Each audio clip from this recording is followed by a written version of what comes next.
Well, if this video looks like chaos, it's because it is. We are officially closing on our first house, and I had to carve out this episode to tell you all about it because it's a really big freaking deal as an entrepreneur. And a year ago, I didn't know if we'd be able to do it. Welcome back to the podcast. This is the Get Shit Done podcast. I'm so happy that you're here. And this is going to be one of the last couple episodes in this current setup. For those that don't know, I've been living in my childhood bedroom with my husband, and yes, my parents still, saving up to buy a house. And now we're in the last home stretch of closing this out, hoping I'm not jinxing it, but I just feel like we have to unpack how we got here. And I wanted to tell you all about it because at the end of the day, the only reason this happened is because I got some shit done, and I hope to equip you with some tools to help you tackle that next goal that you have in business, but also in life, right? So that's it. Cat's out of the bag. We are closing on our first house. So how the heck did we get here? By the way, I'm no real estate expert, but I'm pretty certain from the little research I've done that this is a pretty awful time to buy a home. It is competitive. Everything is expensive. It feels like there's no hope in sight. And I'm sure my real estate friends are just cringing right now, but it's tough right now. It is a tough time. And the fact that we were able to do it despite that just feels so good. And I'm so proud of us. I'm excited.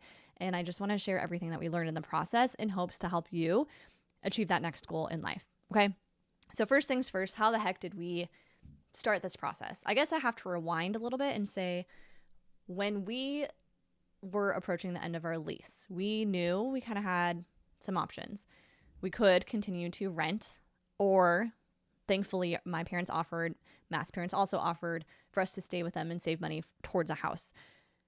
Even though we're in our 30s and newlyweds, and that was not the most exciting option, we knew it was the best thing to get us to this goal of home ownership.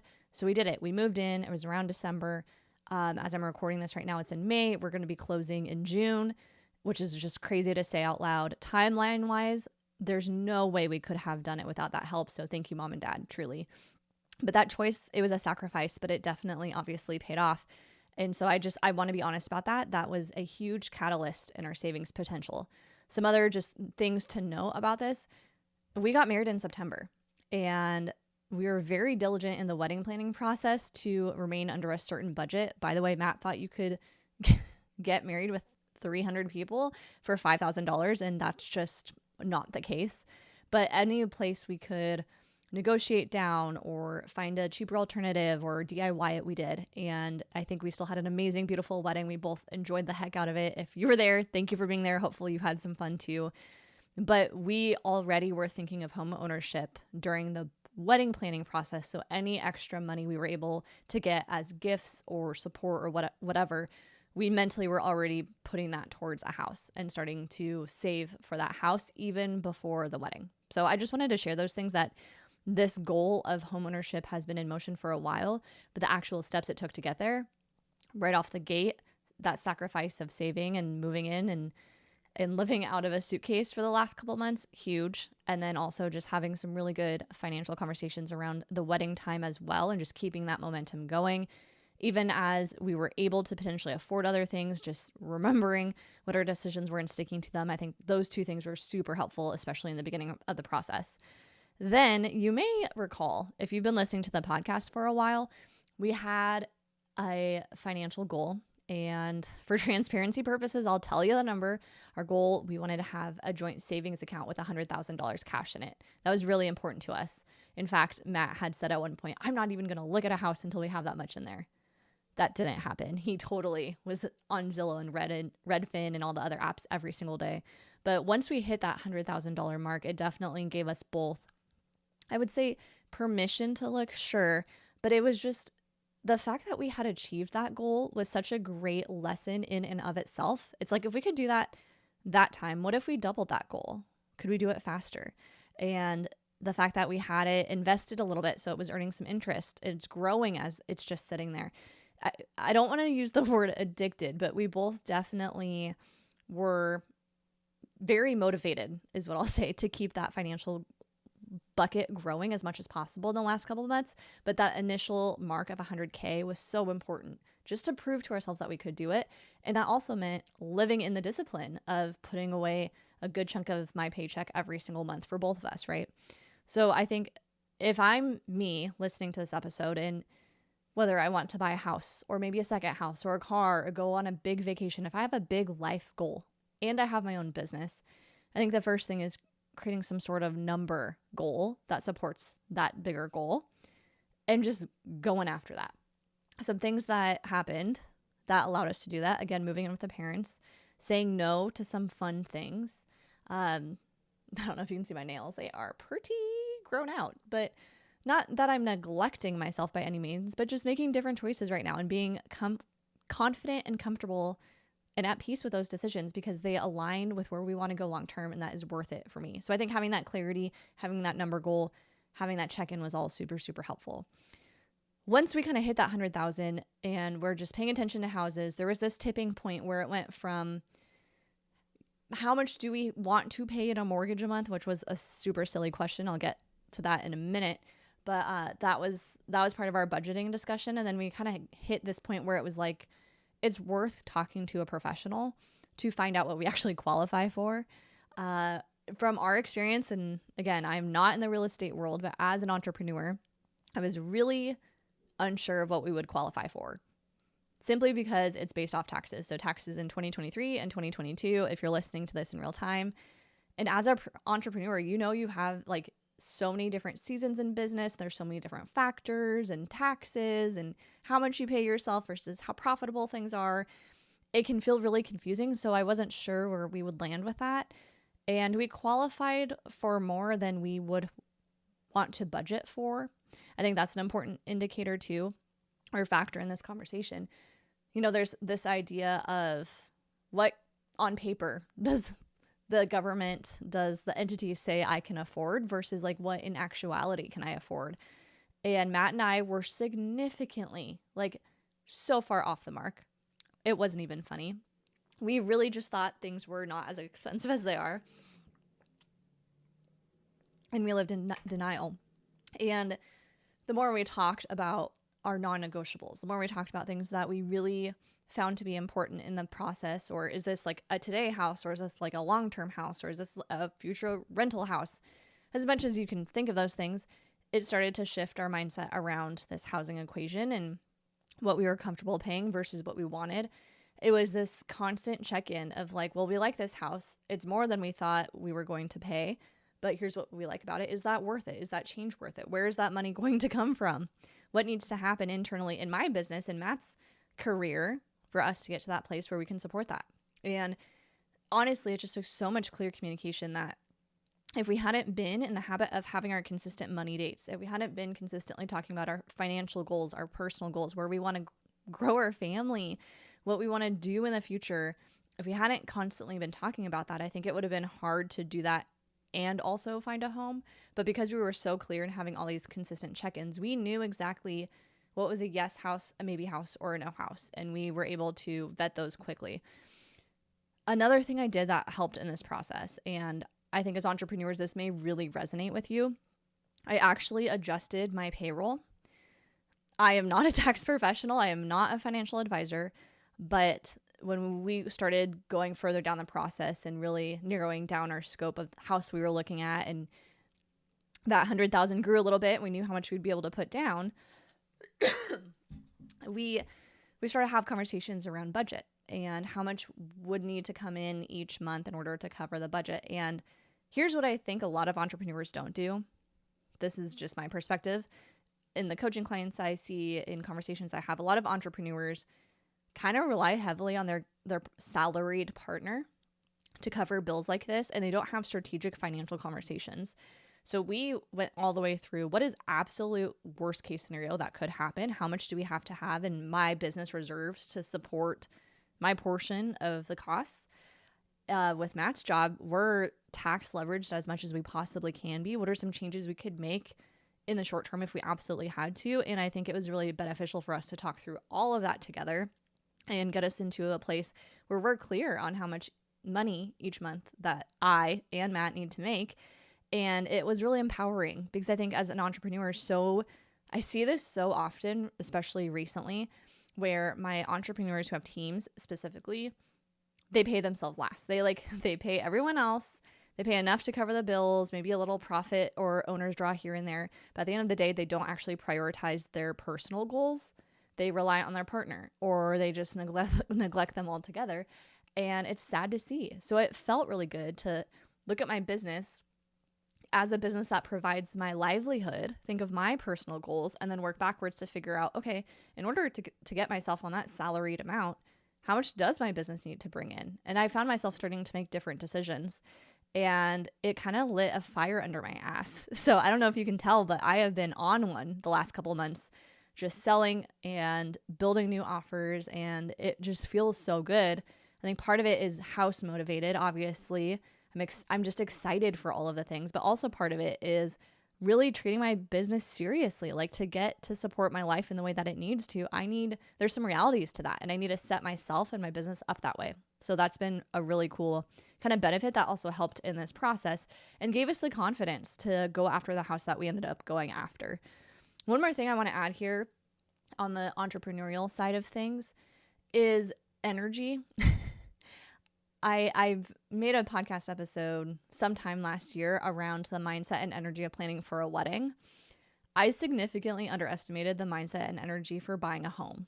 And we're not even done. We're like crossing the finish line, but it's close. But the process of buying and choosing and viewing and offering and getting rejected over and over again, it's a lot. And anytime there's something like kind of creative-ish, I find myself as an entrepreneur, if life stuff is demanding that of me, it's very hard to turn that switch on for my business. So there's also been seasons as we were looking for a home where I've had business ideas. I've had an offer, this retreat that's been in my mind for a long time, but I found myself just kind of pausing on things for a while because I had no more capacity. And instead of fighting it, I finally just leaned into that and recognized that just is what the reality was, and just learned to be okay with it, because I think that was so incredibly important to acknowledge that it was happening and give myself the space to do that. So if you are saving for a wedding, if you're saving to buy a house, if you're saving for that next life thing, also recognize there may be some energy and mindset and creativity juice that is being used or demanded of you in other places, and that's okay. And that just may be how it is. I didn't recognize it in the moment immediately. And then over time, I realized that it was very difficult for me to work on my business in the sense of strategy, new ideas, anything creative. And so I had to really adjust my timeline on some things in order to really focus on this, because this was such a big goal for us. I'm sorry about that tangent, but it had to be said. So I said earlier, I would talk a lot about we were really unrealistic with budget. And here's what I mean. I can't believe I'm saying this, but we are probably, the final house that we are closing on is $100,000 more expensive than we thought expensive was. And it also came after four different rejections, which was a crazy process in and of itself. And when I talk about energy, just the energy of you go to this house and then you're deciding, like, is this the one? And then you have to decide, what are we going to offer them? And then if they come back, okay, what do we do with that? And you're having to make all of these really big life decisions without having all the pieces, because it's like this ridiculous chess match. That's a whole nother conversation.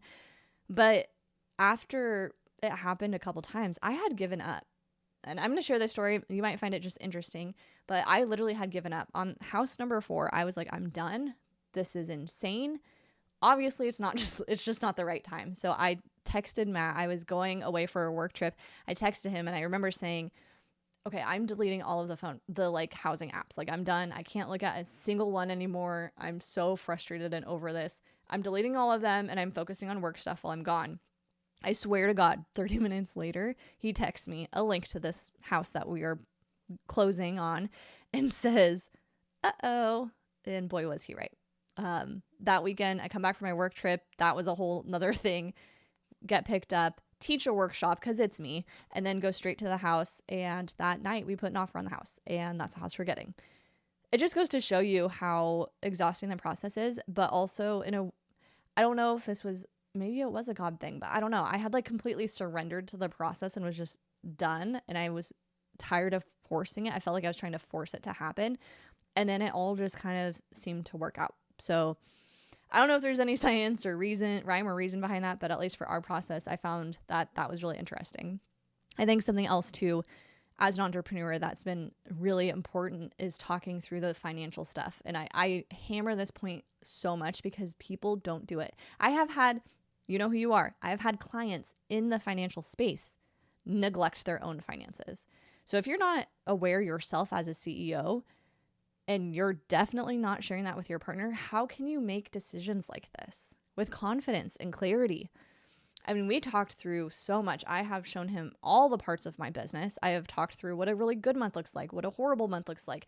I've talked through how many more people I need to convert. I've talked through worst case scenario. Tomorrow I wake up and all my clients leave me. Everyone wants a refund and my business just dies tomorrow. Then what do? What am I willing to do? What reserves do I have? What's our plan B, C, and D?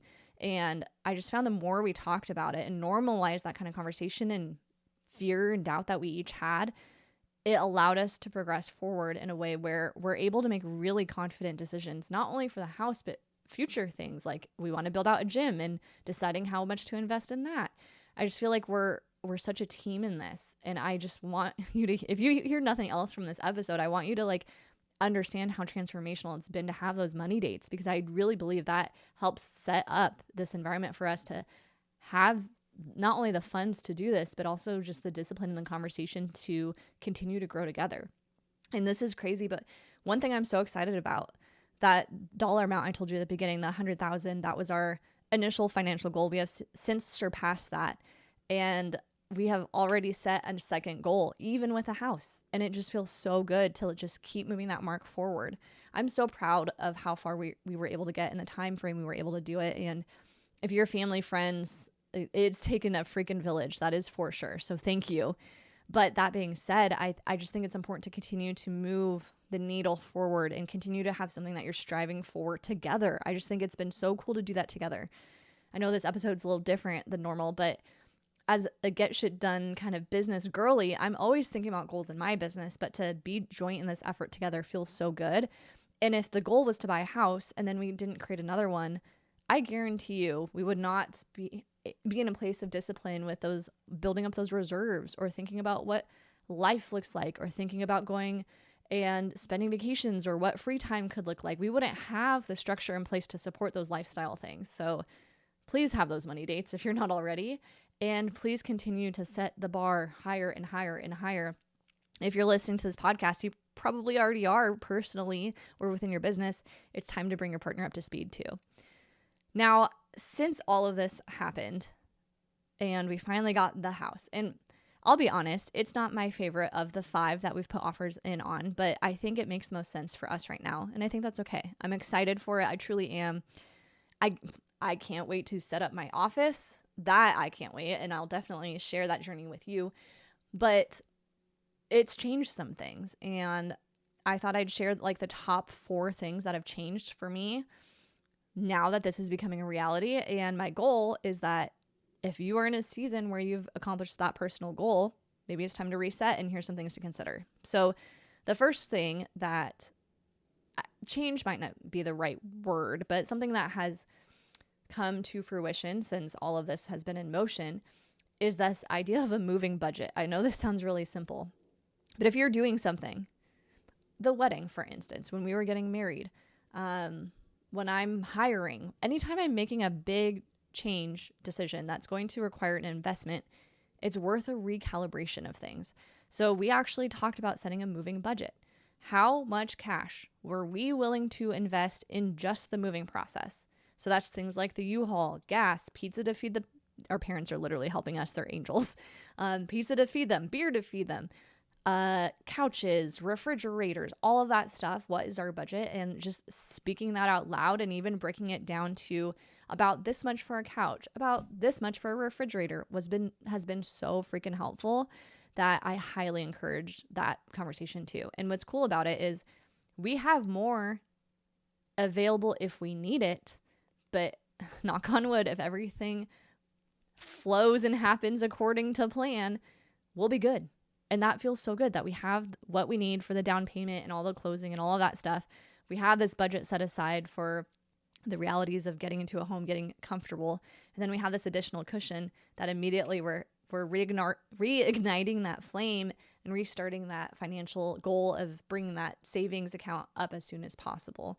If we hadn't buy a house and broken it down into those segments, it would be really difficult to know if we're doing well or not, to know if we're, on track or not. And I think that I'm really proud of how we've been tackling this, and I'm excited to continue to bring this energy and strategy into our future growth conversations, because I don't know about you, but just because I achieved this goal doesn't mean I'm done. The second thing, this kind of ties into it too, is to realign your goals. So for me, thinking of my business, I also go into reflection mode. I think of, okay, now with this house, what are some of the benefits that will help my business? For me, this podcast setup is literally the bane of my existence. I have postponed this recording 3 different times because I hate setting up for this that much. Thank you for being here. Thank you for listening. It's not about you. It's about me. But just having like a consistent podcast setup, like I am so excited for that. And the OGs know I used to have an office for that. So I'm excited to have that again. I'm excited to make it my own. But now knowing the realities again of my house, I know we've talked budget, personal budget. What's a month? What do we need to each bring in a month to kind of cover our life? Not eat top ramen, not go to John Howie for every single steak dinner, somewhere in the middle, like a healthy life. Like, what does that look like? How much money needs to come in? And then reverse engineering. Okay, that's reestablishing a minimum in my business. And newsflash, if you're not doing that in your business, you have a hobby. Okay, so use these big life moments, these big life goals to help you realign your personal goals to fit into your business. So for me, this is reworking my business minimum. This also means that I need to have a larger safety net built into my personal reserves. My business reserves, everything burns down tomorrow. Everyone fires me and wants a massive refund after crying my eyes out. I'd be fine. I don't have a brick and mortar. I don't have a ton of expenses besides time of people. I'd be okay. But everything crashes and burns tomorrow, I'd have to figure out how to pay my mortgage. So it changes the goals. And I really want to focus on this point because I don't think enough of us do it. We summit the mountain, we hit this goal that we've had, and then it's like, okay, but then what? And so I really encourage you, if you're in that place, whether it's a number goal or buying a house or getting married and having a wedding that you take no debt out for, whatever that looks like, realign your goals from that peak, because there will be other peaks and other peaks and other peaks, and you get to create them, which is so cool. Now, the third thing that has shifted since all this has come to be is setting that personal budget and calculating how much to pay myself. I kind of mentioned that quite a few times, but a lot of entrepreneurs I see pay themselves good when it's good and pay themselves bad when it's bad. And I'm of the belief that there's seasons where that makes sense in business, but I also think that it's important after a certain number of years in business to create a baseline. Because if you were to really treat yourself like the W-2 employee that on paper you are, most likely, you need to act like it, and you need to make sure your business has the infrastructure to support that. Otherwise, you are going to be struggling to grow. Okay? And this is me talking to me, because I am the person who will reinvest in my business. I will invest in others. I will invest in growth, because I think all of that stuff is so important that I would constantly put myself last. And real talk, by paying myself less, it decreased what we could qualify for. So it did end up biting us. You could say it kind of bit us in the ass. I think everything worked out how it needed to, but it did impact how much we qualified for, because they based it off of those numbers that I was living off of, which was peanuts for some time. And I just think it's really important to reassess things. This forced me to take a good hard look at my business and my relationship with it and how I am doing things. And I'm really grateful for that. So I want that for you. I think all of us should really take a good hard look, especially you're past the point of getting started. Like, you're not in that phase anymore. Stop acting like it. Start to make strategic decisions and pay yourself so you can live. Because if you're living and taking good care of yourself, then you can grow your business. If you feel like crap, you cannot grow your business. All right. hopefully I've said enough on that. The last thing, number 4, that has changed since this process. This one was interesting. So I had been planning this retreat. It's called Remaster. If you follow me on social media, you've probably seen it. It's this mastermind I am hosting specifically for entrepreneurs who are scaling their teams, at least 150 in revenue. I've been so excited about it. And it's been in the works truly for, I would say, like at least a year, if not more. I don't know. Don't ask me why. Don't look at me. If you're listening to this, this may apply to you. I don't know why I kept putting it off. It never just felt like the perfect time. Perfect's not the right word. It did not feel like the right time. And I finally just got back from my Baja retreat that I co-hosted with my friend Karina. And I said, I'm just doing it. I just need to pick a date and just stick to it. So I did. Fast forward, pending on the house, week of the retreat. I was going to make it work. We were going to get keys on Tuesday. We were going to U-Haul it Tuesday night into Wednesday. I'm shampooing carpets. Like that was my game plan. Thursday, do some client calls. Friday, head out to the retreat. And I just kept having conversation after conversation with these amazing women who are joining the retreat. And finally, one of them was like, well, I can't make that weekend work, but if you can make the weekend after work, I could too. And I finally sat back and I thought about it. And I was like, what am I doing? I'm the get shit done girl. I'm all about creating the life you want and doing work that you love. And here I am, the first weekend I'm supposed to be in my new home, and I'm going to be working. What am I doing? So I called the retreat center. I called the current attendees. I called our chef, and I was like, hey, is there any way you could push it back a week? And they all said yes, all of them. So I moved it, and it felt so good. And I share that story because I think on the one hand, in certain situations, we avoid hard stuff. We as entrepreneurs, you and me, we avoid hard stuff. We avoid hard conversations. We avoid doing the types of tasks that lead to sales because they're hard and they lead to potential rejection. Sometimes we do avoid hard stuff. But in this situation, that was not the problem. In this situation, the one time I really should prioritize myself and my husband in like this big, monumental, exciting time, I was not protecting and standing up for myself. And it almost cost me. So I ended up moving the retreat. I kept the time off. So that week I work one day, which feels so good. And I'm just excited to get in there and settle and make it our own and like enjoy that weekend together. I think it's going to be so awesome. So I wanted to share that because I think it's important to recognize sometimes we are avoiding the hard stuff for sure. I will have an episode coming out about that in the future, I am sure. And I do think that is a reality in some situations, but in this specific time, sometimes it's okay to do something personal and selfish, and that's okay. Yeah. So all of this to say, I believe we were able to buy a house with me as an entrepreneur in the coaching space. And I don't even know how many months ago, but I shared my real numbers. I was able to do it because we consistently set goals. We talked about them, our monthly money dates, me understanding and measuring my KPIs, me understanding and measuring what's working, what's not working in my business, sharing that with my partner, talking about future goals, setting up that financial goal that we had of our joint savings account. I think all of those coming together and having clear communication about our wants, needs, and desires, all of that coming together, I really do believe is why we were able to close on this house. We were both really excited for. And again, my intention for you in this episode is to gain some tools, some things you can go back and apply into your life and your personal goals, because there's no way that your goals are only tied to business. I'm sure you have things personally you want to tackle as well. And the truth is you can't ignore it. So many business owners neglect their personal stuff at the sacrifice of these business milestones. And it's like, we got to find a way to balance it all. And it doesn't just happen to you. It's not like someone just showed up and was like, hey, Matt, Kelsey, do you want to buy a house? Like, it did not work that way. We had to create the path for ourselves. We had support, which is amazing, but we truly had to walk down the path ourselves. And it's doable. If we can do it, you can do it too. I am just so, so excited. I can't wait to show you the new setup once we get settled over there.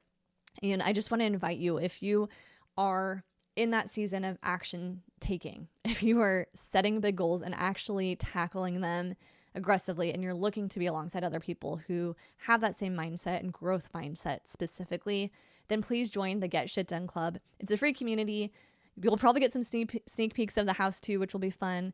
We meet every Wednesday. It's free. We do a Zoom call every Wednesday morning, which is really awesome. And I just invite you to be a part of it. I think that we can tackle so much more in this life if we do it together. So thank you for being here. Thank you for being excited about this huge life milestone. And I hope that as an entrepreneur, it gave you some nuggets and insight into how to balance the two and have your business really work for you, not the other way around.